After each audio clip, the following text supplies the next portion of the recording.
तो hey what's up guys, welcome back to new video. तो भाई लोग, आज हम रिएक्ट करने वाले हैं रवि गुप्ता के मीम्स के ऊपर। भाई रवि गुप्ता तो तबाही है यार, जैसे कि आप लोग को मालूम है। तो चलो टाइम को वेस्ट नहीं करते, फटाफट से वीडियो स्टार्ट करते हैं। आप किसी को कुछ बोल रहे हो हाँ, और आगे 200 लोग बस तुम्हें घूर रहे हैं, उनका कोई रिस्पॉन्स नहीं। सही तुम्हें बात। हंसना चाहिए था अब तक, राइट। तो तुम्हारी आत्मा तो वहीं मर जाती है। पर ये भी मैंने क्रैक कर लिया है, अब मैं हो गया हूँ बेशर्म। अच्छा। ठीक है, वो बुला रहे हैं, हाँ। मैं एफर्ट मारता हूँ। मैं देखो अपनी तरफ से मैं पूरी ईमानदारी से करता हूँ कोशिश। बिल्कुल। मैं बोलता हूँ भाई आप लोगों को क्या दिक्कत है, क्या नहीं हंस रहे, क्या माँ बाप बच्चे प्रॉपर्टी हड़प लिए, तुम्हारी क्या दिक्कत है। उन लोग की हड़पी भी होती है, उनका नहीं हंसना बनता भी है। हाँ। पर वो शो में ही नहीं आना चाहिए था तुम्हें। फिर तो तुम प्रॉपर्टी की रिजोल्यूशन लो बाहर जाके। इतने साले वृद्धाश्रम खुले हैं, उनका बिजनेस कौन चलाएगा? वही भगवान करे कि ये रील वायरल हो और लोग व्यूज बढ़े हो। उन्होंने बड़ी फिल्में बनाई, सुनील पाल जी ने एक गाली गलौज करके एक फिल्म बनाई। कॉमेडियन है जो परेशान है क्योंकि बहुत सारे लोग गाली गलौज करते हैं और वो एक अच्छा इंसान है, उसको कोई सुन नहीं रहा। और उस फिल्म का पूरा मोटिव क्या है कि फिल्म खत्म क्यों नहीं हो रही। ये चल के मैंने पूरी पिक्चर देखी है।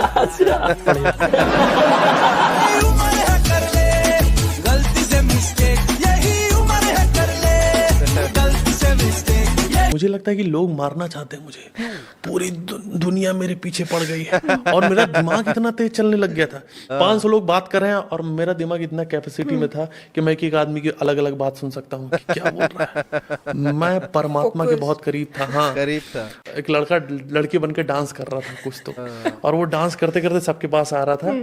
और होली का टाइम था, तो ऐसे कुछ कल्चरल चीजें होती हैं। तो मेरे पास आया और कुछ बोला कि आप मेरे साथ में सुन बे, कुंदन के पजामे का नाड़ा इतना ढीला नहीं क्योंकि ब्लाउज के 2 हुक से खुल जाए। तो बोला क्या बोल रहे हो? मैंने बोला मैं क्या बोल रहा हूँ, मैं क्या बोल रहा हूँ, दिमाग में डायलॉग चल रहा है। उसके बाद तो तुरंत बोला कि भाई तुम तो सेट लग रहे हो। मैं बोला हाँ मैं सोना चाहता हूँ। बोला नहीं, अब मैं तुम्हें नहीं सोने दूंगा।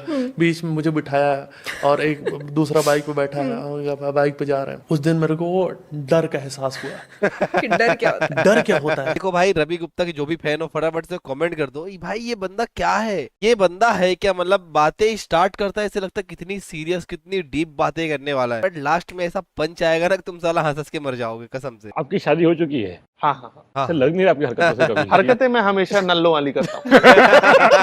इसी वजह से शादी करवाई गई, पर दुखी नहीं। अच्छा, कंसिस्टेंसी आपके बिहेवियर में। आई वाज वेरी सरप्राइज, लग नहीं रहा, किसी एंगल से नहीं लग रहा है, पर ऐसे। हाँ, ये अच्छा तो लगता ही है मुझे खुद अकेले खाली की मेरी शादी नहीं हुई। हाँ। वाइफ को तो और तो ऐसा पसंद नहीं है सुनना। तो आपको कुछ चेंजेस करने पड़े अपने लाइफस्टाइल में? नहीं, मुझे लगता है कि जीवन में अनुशासन आ जाता है शादी के बाद ना। थोड़ा सा ना कपड़े लस्ते पहनने की तमीज हो जाती है तुमको। हाँ। क्योंकि जो मेरी पत्नी है वो ध्यान रखती है कि तुम कपड़े उपड़े थोड़ा ढंग के पहन लो। मुझे लगता है कि थोड़ा बेहतर हो जाती है जीवन। आप जो है ना फालतू के इधर उधर भटकना बंद कर दे तो सेटल हो जाते हो शांति से, चुपचाप स्थिरता आ जाती है। स्थिरता है। और ज्यादा कुछ कहना नहीं चाहूंगा। सारी बातें पॉजिटिव है पर आपकी इतनी तरक्की हुई, आपको काका से मिलने का मौका मिला। काका बहुत अंडररेटेड है। बिल्लो बग्गे बिल्लिया दखी करेंगी का मतलब है भाई की करेंगी बिल्ले तो बग्गियां, बिल्लो दे बग्गियां की करेंगी, कित्थे जावांगी, क्या खावांगी। एक क्वेश्चन है समाज को लेके, क्योंकि हम लोग हमेशा महिलाओं, औरतों और पुरुषों के अगेंस्ट बोलते हैं, बट बिल्लो बग्गे बिल्लिया दे की करेंगी। बिल्लो पे भी तो सवाल उठाओ। बाकी तो ढाबा उनका नहीं है, उनके नाम पे किसी ने खोल रखा है।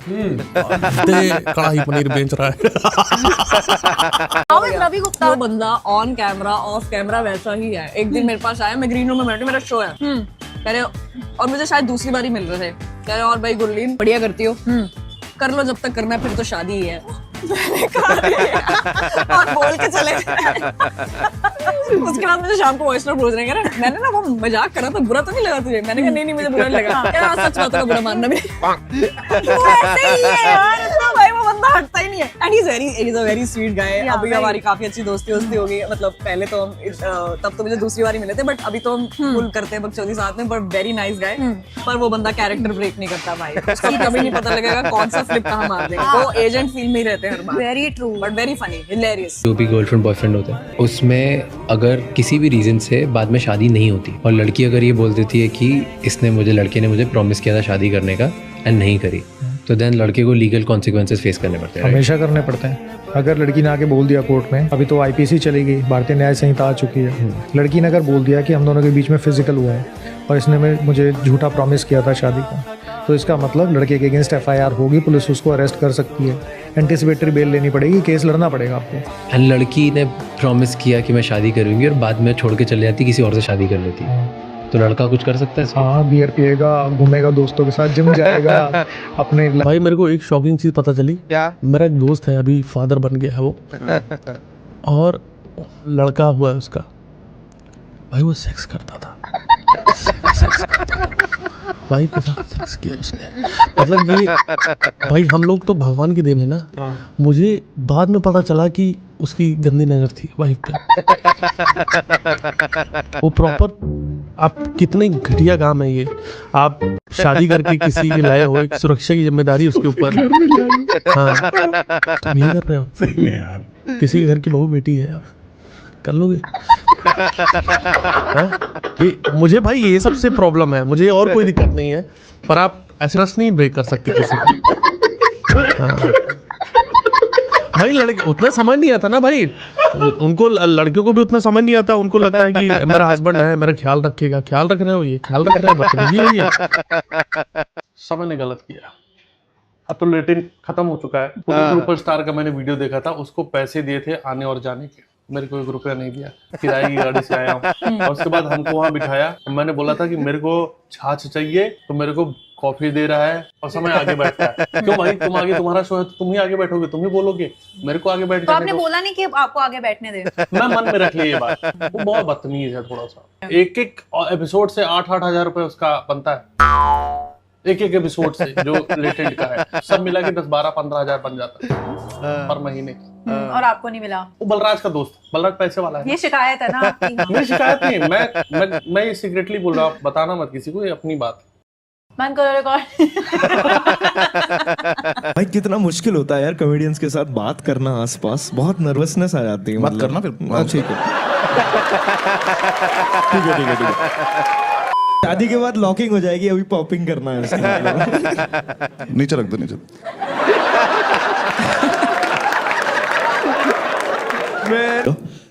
Abhishek? Is that Abhishek? मैं कहा yes.